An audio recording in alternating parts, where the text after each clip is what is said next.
नमस्कार, स्वागत है आप सभी का। आप देख रहे हैं टीएनआर न्यूज़ में हूं आपके साथ में राकेश निर्मलकर। टीएनआर न्यूज़ का एक विशेष सेशन है जिसमें मैं आपको बता रहा हूं छत्तीसगढ़ के 11 लोकसभा सीटों के इतिहास के बारे में। और आज के इस क्रम में मैं आपको बताऊंगा एकमात्र छत्तीसगढ़ की एससी यानी अनुसूचित जाति समाज के लिए आरक्षित सीट जांजगीर चांपा लोकसभा सीट के बारे में। जानेंगे इसके इतिहास से लेकर अभी तक की पृष्ठभूमि क्या कुछ रही है, किन किन प्रत्याशियों ने यहाँ पर अपना भाग्य आजमाया और दिल्ली तक का रास्ता तय किया है, किन पार्टियों का दबदबा अभी तक इन सीटों पर रहा है, इस सीट पर रहा है, इन सब पर आज चर्चा करेंगे। दरअसल ये सीट बहुत ही दिलचस्प है क्योंकि जब यहाँ पर पहली बार चुनाव हुआ तो ये एससी वर्ग के लिए आरक्षित थी, लेकिन कुछ सालों बाद ये जनरल हो गई, फिर एससी हुआ, फिर जनरल हुआ और अभी एससी समाज के लिए आरक्षित है। यहाँ पर 1957 से लेकर अभी तक कुल 17 बार चुनाव हुए जिसमें एक उपचुनाव भी शामिल है। और इस सीट पर आखिरी बार कांग्रेस पार्टी ने 1999 में डॉक्टर चरणदास महंत के रूप में जीत दर्ज किया था। वहां से लेकर अभी तक कांग्रेस पार्टी जीती नहीं है, यानी छत्तीसगढ़ बनने के बाद से जब चुनाव हुआ है लोकसभा का यहाँ पर तो जीती ही नहीं है। इस सीट का नाम 2009 में जांजगीर चांपा लोकसभा सीट किया गया, उससे पहले ये केवल जांजगीर लोकसभा सीट के नाम से जाना जाता था। दरअसल यहाँ पर अभी तक हुए चुनाव में महिला उम्मीदवारों का दबदबा काफी रहा है। 5 बार यहाँ पर महिला उम्मीदवारों ने जीत दर्ज की है। अगर बात करें यहाँ पर 17 चुनाव में 10 बार कांग्रेस पार्टी जीती है, तो भारतीय जनता पार्टी यहाँ पर 6 बार और भारतीय लोक दल ने यहाँ पर 1 बार जीत दर्ज की है। यहाँ पर अगर बात करें तो जांजगीर चांपा लोकसभा सीट 4 जिलों में फैला हुआ है, जिसमें जांजगीर चांपा, सारंगढ़, बिलाईगढ़, शक्ति और बलौदाबाजार जिला शामिल है। और इन्हीं 4 जिलों के 8 विधानसभा क्षेत्र इसमें आते हैं, जिसमें जांजगीर चांपा जिले के 3 विधानसभा क्षेत्र आते हैं, जिसमें अकलतरा, जांजगीर चांपा, पामगढ़ और शक्ति जिले के शक्ति विधानसभा क्षेत्र, चंद्रपुर, जयजयपुर और सारंगढ़, बिलाईगढ़ जिले का केवल बिलाईगढ़ विधानसभा क्षेत्र आता है और बलौदाबाजार जिले का केवल कसडोल विधानसभा क्षेत्र जांजगीर चांपा लोकसभा क्षेत्र में आते हैं। और सबसे महत्वपूर्ण बात और इंटरेस्टिंग बात यह है कि अभी 2023 के विधानसभा चुनाव में कांग्रेस पार्टी ने ये 8 के 8 विधानसभा की सीटें जीती है। लेकिन क्या इस बार कांग्रेस पार्टी यहाँ पर अपना सांसद तय कर पाती है? क्या यहाँ की जनता कांग्रेस पार्टी को जीत दिला पाती है? ये देखना बड़ा महत्वपूर्ण होगा, क्योंकि इस बार कांग्रेस पार्टी ने पूर्व मंत्री रहे शिव डहरिया को इस बार टिकट दिया है, तो वहीं भारतीय जनता पार्टी ने यहाँ पर एक महिला प्रत्याशी को मैदान में उतारा है, कमलेश जांगड़े, जिनका हमने इंटरव्यू लिया है। चाहे तो आप उसे देख सकते हैं, नीचे डिस्क्रिप्शन में उसका लिंक मिल जाएगा। चलिए बात करते हैं आखिरकार यहाँ के जातिगत समीकरण की। अनुसूचित जाति समाज के लिए आरक्षित ये सीट है और यहाँ पर सबसे ज़्यादा आबादी इन्हीं की है। अनुसूचित जाति समाज के लोगों की यहाँ की सबसे ज़्यादा आबादी है। और उसके बाद में जो आता है ओबीसी वर्ग, जिसमें कुर्मी सबसे ज़्यादा है, फिर साहू। अगर यहाँ पर बात करें मतदाताओं की तो यहाँ पर कुल 20,24,224 मतदाता है, जिसमें पुरुष मतदाता 10,19,910 हैं, वहीं महिला मतदाता 10,04,288 और थर्ड जेंडर मतदाता यहाँ पर 26 हैं।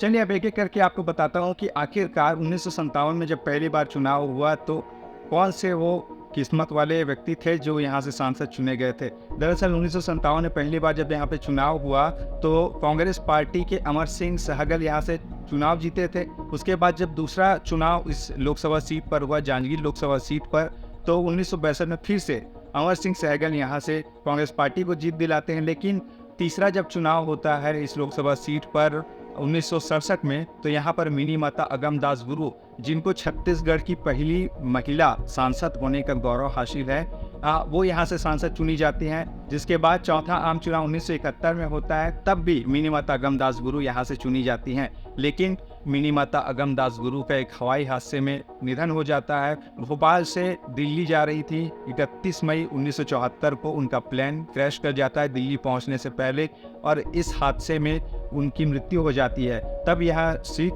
रिक्त होता है और यहाँ पर 1974 में उपचुनाव कराया जाता है, जिसमें कांग्रेस पार्टी के मनहर राम विजयी होते हैं। 1977 का दौर आता है, आपातकाल का समय गुजरता है।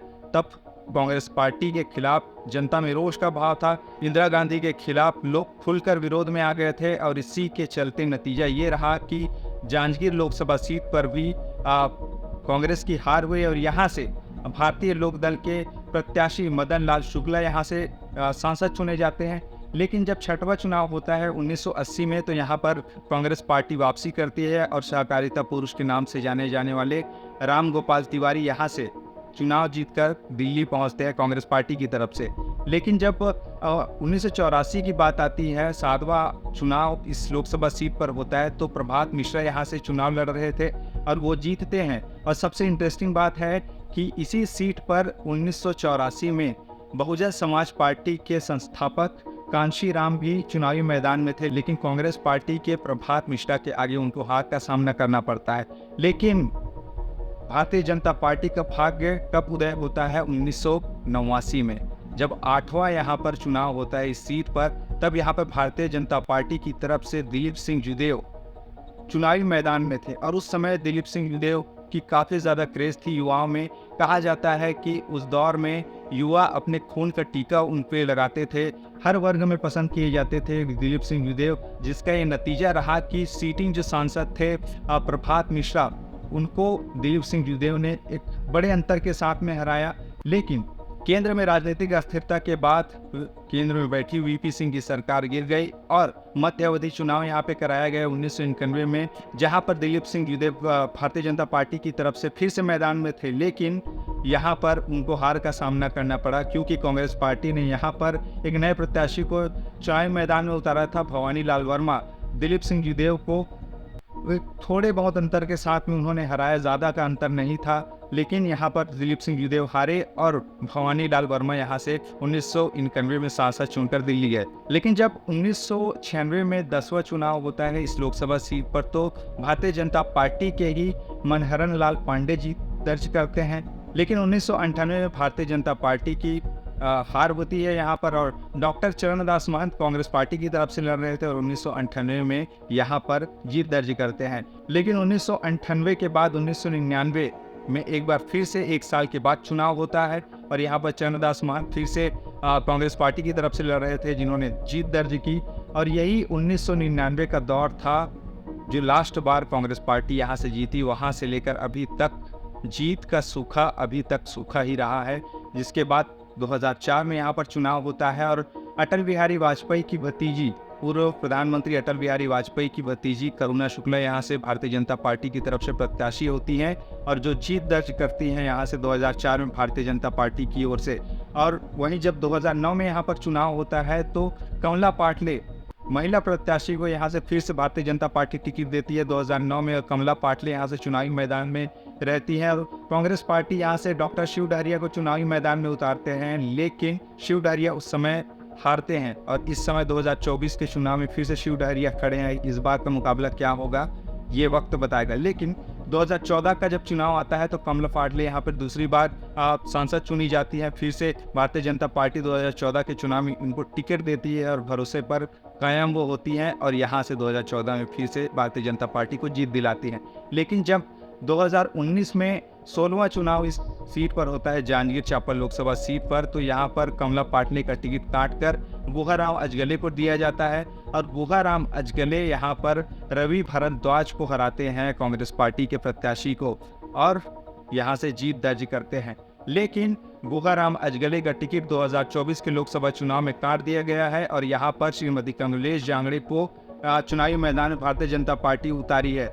वहीं दूसरी तरफ कांग्रेस पार्टी डॉक्टर शिव डहरिया को इस बार चुनावी मैदान में उतारे हैं। बहरहाल देखना बड़ा ही महत्वपूर्ण होगा कि आखिरकार इस सीट पर किसका दबदबा रहता है, क्योंकि आंकड़ों के लिहाज से देखा जाए तो यहाँ पर विधानसभा सीटें 8 के 8 इस समय कांग्रेस पार्टी के पास में है। लेकिन पिछले 4 चुनावों में कांग्रेस पार्टी की बुरी तरीके से यहाँ पर हार हुई है और जीत का चौका यहाँ पर भारतीय जनता पार्टी ने लगाया है। इस बार क्या जीत का पंच भारतीय जनता पार्टी लगाती है या फिर जीत का सूखा कांग्रेस पार्टी दूर करती है? बहरहाल आप कमेंट में बताइए कि आखिरकार इस बार किनका पलड़ा भारी लग रहा है।